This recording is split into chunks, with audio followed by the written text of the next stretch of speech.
Imagine que você é dono de um terreno e quer construir várias casas ou prédios para vender ou alugar. Este realmente pode ser um empreendimento de sucesso. Mas você sabe como organizar o uso de cada parte do terreno para que esteja tudo dentro da lei? Antes de colocar a mão na massa, há uma série de detalhes que você deve respeitar para garantir que cada unidade tenha o seu espaço bem definido, tanto em áreas privativas quanto em áreas comuns.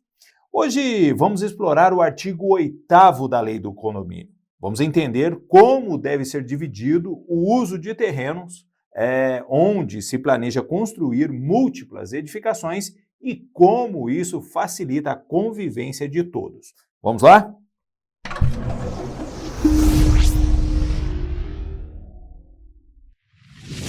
Diretrizes básicas para a ocupação do terreno. Artigo 8º da Lei do Condomínio. Abre aspas. Quando um terreno onde não houver edificação, o proprietário, o promitente comprador, o cessionário deste ou o promitente cessionário desejar erigir mais de uma edificação, observar-se-á também o seguinte, fecha aspas. O artigo 8º da Lei do Condomínio regula terrenos onde ainda não há edificações, mas que se destinam a ter mais de uma unidade construída. Antes de prosseguirmos para os incisos que este artigo traz, é importante observarmos que o propósito dele é justamente estabelecer de maneira clara quais áreas do terreno serão reservadas para cada edificação e quais áreas serão de uso comum. Esta descrição do espaço a ser ocupado por cada unidade já deve estar no registro do terreno. Ou seja, antes de iniciar qualquer construção, é necessário que o terreno tenha um plano detalhado, com divisões das partes que serão privativas e as que serão compartilhadas entre todos os moradores. E a lei exige que haja um registro claro sobre tudo isso e assim protegendo os interesses de todos os envolvidos e prevenindo futuros conflitos. Discriminação de áreas ocupadas por casas térreas e prédios. Artigo 8º, inciso A e B. Abre aspas. Inciso A. Em relação às unidades autônomas que se constituírem casas térreas ou assobradadas, será discriminada a parte do terreno ocupada pela edificação e também aquela eventualmente reservada como de utilização exclusiva dessas casas, como jardim e quintal. Bem assim, a fração ideal do todo do terreno e de partes comuns, que corresponderá às unidades. Inciso B. Em relação às unidades autônomas que constituírem edifícios de 2 ou mais pavimentos, será discriminada a parte do terreno ocupada pela edificação, aquela que eventualmente for reservada como de utilização exclusiva, correspondente às unidades do edifício, e ainda a fração ideal do todo do terreno e de partes comuns, que corresponderá a cada uma das unidades. Fecha aspas. Quando o proprietário de um terreno decide construir casas ou mesmo edifícios, é essencial que os detalhes de cada unidade estejam descritos no registro do imóvel. Ou seja, deve ser discriminado o espaço exato que a unidade vai ocupar, a parte que será reservada para utilização exclusiva, se houver, e também deve constar as partes de uso comum e a fração ideal que cada unidade possui. Isto é, além da área total, onde será construída a casa ou a unidade de edifício, é importante que no planejamento esteja detalhada, por exemplo, o espaço do quintal e do jardim, ou as vagas de garagem, ou as varandas do edifício, sendo essas as áreas de uso exclusivo. Não menos importante, deve estar especificado as áreas de uso comum, como elevadores, hall de entrada, salão de festas, piscinas, quadras e etc. E a fração ideal, que é a proporção que cada unidade detém, não só do terreno, mas também das partes comuns. como passagens ou área de lazer compartilhadas. O registro claro dessas áreas evita conflitos, já que cada condômino saberá exatamente o que é de sua propriedade, garantindo o seu direito de uso e, ao mesmo tempo, ajuda a regulamentar as despesas de manutenção. Definição das áreas comuns de uso coletivo. Artigo 8º, inciso C. Abre aspas. Serão discriminadas as partes do total do terreno que poderão ser utilizadas em comum pelos titulares de direitos sobre os vários tipos de unidades autônomas. Fecha aspas.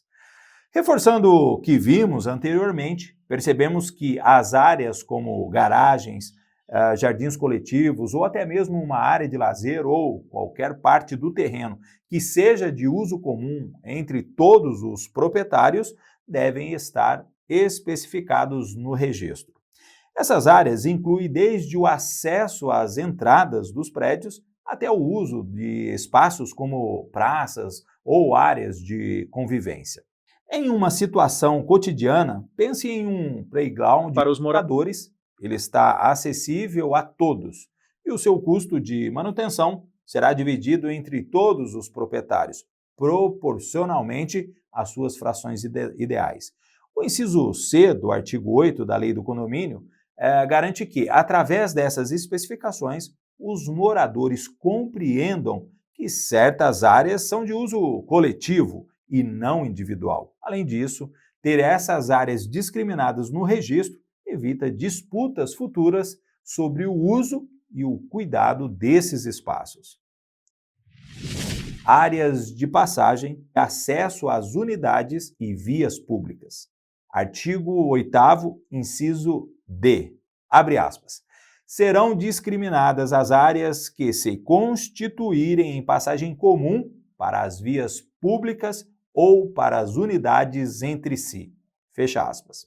Para evitar que haja apropriação indevida de alguma passagem ou disputa pelo uso exclusivo, o inciso D do artigo 8º da Lei do Condomínio especifica que as áreas de circulação comum no terreno, aquelas que servem de passagem para as unidades ou para a rua, também precisam ser descritas detalhadamente, para que todos saibam quais áreas são de acesso compartilhado e quais são destinadas exclusivamente a uma unidade específica. Quando se trata de um condomínio, principalmente aqueles com muitas unidades, o fluxo de pessoas em áreas de passagem é constante e é fundamental que as áreas como corredores, as estradas ou passagens internas, os acessos entre as unidades autônomas e as saídas para as vias públicas estejam claramente demarcadas e registradas, para que todos os moradores tenham acesso fácil e seguro às suas respectivas unidades. Além disso, evidentemente, precisamos ter em mente que, ao discriminar essas áreas, além de favorecer a organização e a segurança do condomínio, garante que todos saibam exatamente quais são seus direitos e deveres no uso do terreno. O que podemos concluir de tudo isso? O artigo 8º da Lei do Condomínio traz uma série de normas para organizar terrenos com múltiplas edificações. É uma informação valiosa para quem deseja construir várias unidades, seja de casa ou um edifício, em um único terreno, sem edificações. Ao compreendermos cada detalhe que esse artigo nos traz, percebemos que uma divisão clara de áreas de uso exclusivo e de uso comum evita conflitos e facilita a convivência entre os proprietários. Este artigo reforça a importância de que todos os detalhes estejam no registro de imóveis. Afinal de contas, seguindo as instruções de discriminar áreas privativas, comuns e de passagem, bem como as respectivas frações ideais, todos os futuros proprietários e moradores terão segurança quanto aos seus direitos e deveres. Esse registro detalhado contribui para a organização, evita disputas e assegura que o uso das áreas do condomínio seja feito de forma harmoniosa e bem definida, garantindo uma ocupação ordenada e justa do espaço. Então, se você quer saber mais detalhes sobre a lei do condomínio, continue acompanhando esta série especial. Inscreva-se no canal, ative o sininho para ficar por dentro de todas as novidades e deixe o seu like para dar aquela força. Nos vemos no próximo vídeo.